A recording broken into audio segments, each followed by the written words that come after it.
the central government in an indirect manner to control everything. All powers have been taken. Why you are not making it the Honorable Minister? The Minister of Minorities will decide everything. He will be the supreme. Nothing is required. Finished. You can do it. Clause 20 of the bill amending of section 40 of the original act.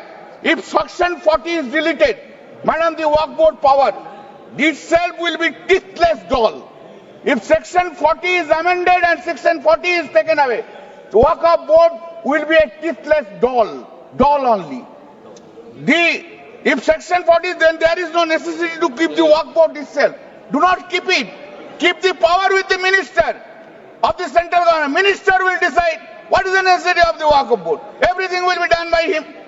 Because the power to regulate the statutory Waqf Board. This is complete. Madam, I will take some time, please.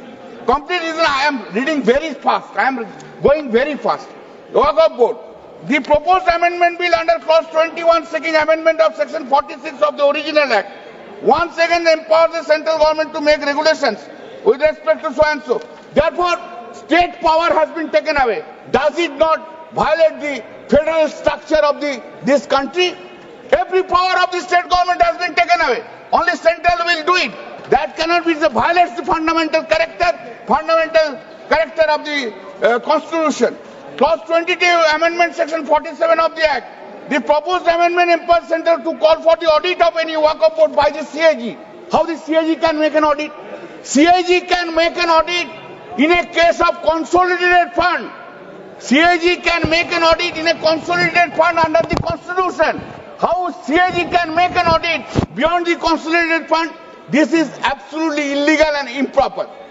Madam, section 50 under the existing provision of the Waqf Board then comes section 83. By the proposed amendment, the members of the tribunal has been reduced to 2 and 1 person having knowledge of Muslim law. This has been done. It has been amended. Now the tribunal to order is tribunal to High Court. Tribunal to High Court under appeal. Now it is a statutory appeal. There is no provision for condonation of delay if there is any delay is done.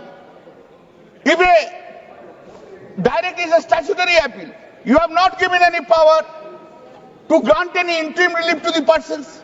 How can be an adequate remedy? Earlier it was there. One could have gone on Article 226 of the Constitution for a judicial review. And High Court is having the power to condone delay and also to pass an interim order. This power you have also taken away. Therefore, this provision is not an adequate remedy so far as the Waqf property is concerned. Madam, please. Madam, the High Court has not given any power. Madam, 107 and 108. I am going very fast. I am getting very fast. I am not taking even the water even.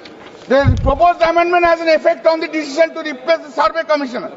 Then the under clause proposed section 107 of the act is deleted and thereby non-applicability of the limitation act. That is divorce. How the limitation act will be applied? If the limitation act will apply, so many disputes will come. This is the intention of the government. Open, sab khulo abhi khul do rasta. India में चला लगा दो, हिंदू मुस्लिम लगा दो. यही तो intention है उन लोग का. क्या होगा? This is not correct. This is completely bad. The proposed Waqf Act proposes significant. In Hemant Wazir sir has also criticized the concept of adverse possession as unjust, urging reforms to protect rightful property. Therefore, this is a clearly this is a clear attempt. This is a clear attempt on the part of the bill. उपसभापति महोदय, आज का दिन गरीब मुसलमानों के लिए, पसमानदा मुसलमानों के लिए, तलाकशुदा महिला बहनों के लिए, विधवा महिला बहनों के लिए, अनाथ बच्चों के लिए आज ऐतिहासिक दिन है. एक क्रांतिकारी परिवर्तन आने जा रहा है. पूरी की पूरी इस गरीब समाज, मुस्लिम समाज की आर्थिक और सामाजिक व्यवस्था में यह वक्फ अधिनियम क्रांतिकारी परिवर्तन लाने जा रहा है. मैं आभारी हूं माननीय मोदी जी का, जिन्होंने इस महान विधेयक को इस सदन में लाने का काम किया. अध्यक्ष सभापति महोदय, हम हिंदू हैं, हम लगातार अपने समाज में परिवर्तन की बात करते हैं।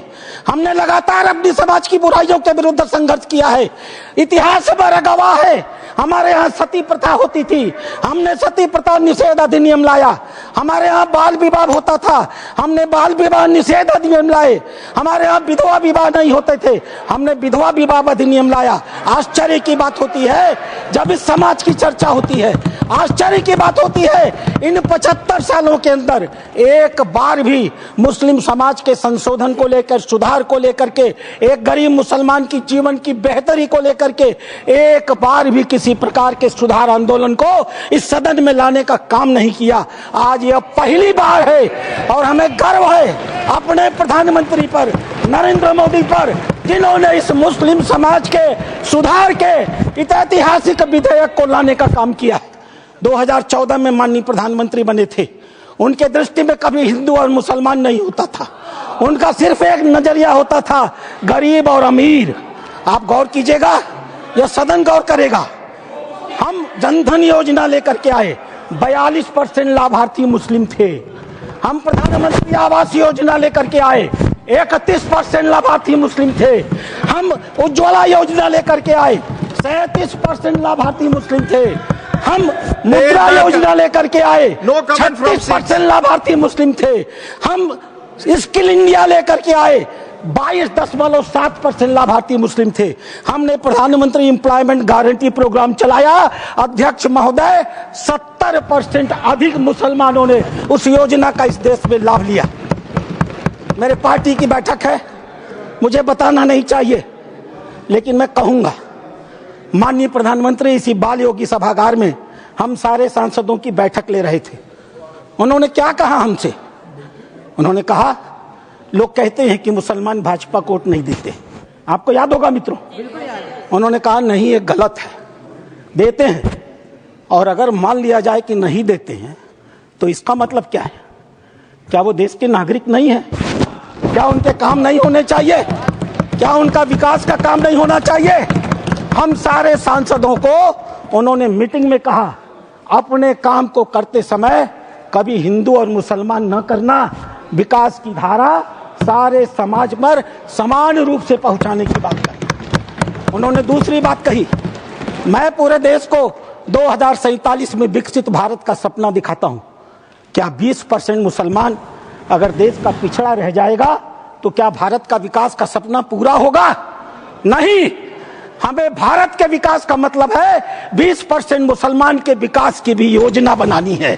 यह कल्पना माननीय प्रधानमंत्री ले सकते हैं। आजादी के 75 सालों के अंदर इस कल्पना को लेकर इस देश में कोई नहीं आया था। और तीसरी बात उन्होंने कही, सरकार के, और सबसे महत्वपूर्ण बात है, सरकार के स्तर पर सरकार जो कुछ भी कर सकती है मुसलमानों के जीवन की बेहतरी के लिए हम करने का प्रयास करेंगे। लेकिन मुस्लिम सामाजिक संस्थाओं की भी रोल होनी चाहिए। ये मुस्लिम पर्सनल लॉ बोर्ड की भी भूमिका होनी चाहिए, या जमायत उलेमा की भी भूमिका होनी चाहिए, या वक्फ कमेटियों की संपत्तियां जो पड़ी हुई हैं उनकी भी मुसलमानों की जिंदगी को बेहतर करने में भूमिका होनी चाहिए।